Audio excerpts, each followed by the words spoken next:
है चिराग पासवान। रामविलास पासवान के जाने के बाद लेगेसी को कंटिन्यू कौन करेंगे, इसके ऊपर लेकर जंग थी, लेकिन टिकट जो है वो चिराग पासवान को ही दिया गया। एलजेपी जो कि एनडीए का हिस्सा है। और अब देखना ये है कि यहाँ पर प्रेडिक्शन यही था कि हाजीपुर सीट जो लेगेसी है चिराग पासवान ही वो आगे बढ़ाना चाह रहे थे, और पिता की कर्मभूमि लगातार वो वहाँ पर लगे रहे, डटे रहे। बिहार के युवाओं में काफ़ी लोकप्रिय हैं चिराग, और पहली बार हाजीपुर से ही चुनाव लड़ रहे हैं, और आरजेडी के शिवचंद्र राम उनके सामने थे।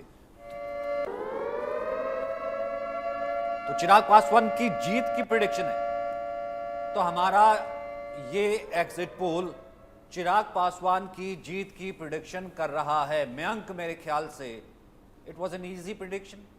हाँ, ये कभी भी क्लोज कॉन्टेस्ट सीट्स में भी हम लोगों ने नहीं रखा था हाजीपुर को। और एक बात मैं आपको बताऊं, बिहार में शायद ये इकलौती पार्टी है जिसने वुमेन रिजर्वेशन के ऊपर काफ़ी कुछ बोला था, और ये इकलौती पार्टी है जो 40% सीट वुमेन को दी है, जिसमें एक सीट वैशाली की है जो वीना देवी को इन्होंने दिया है, और दूसरी सीट समस्तीपुर की है जो शांभवी को इन्होंने दिया है। तो हाजीपुर जो एक ऐसा जो बैस्टन रहा है रामविलास पासवान का, इसके चलते शुरू से ही जब हम ये लोग देख रहे थे, बार्गेन कर रहे थे बीजेपी से, तो इनका पहला शर्त यही था कि हाजीपुर चिराग को चाहिए था। इसका सीधा कारण यही है कि वो सीट जो है सबसे सेफ सीट मानी जाती थी एलजेपी की, और जिसका पूरा फ़ायदा हम लोगों को दिखेगा।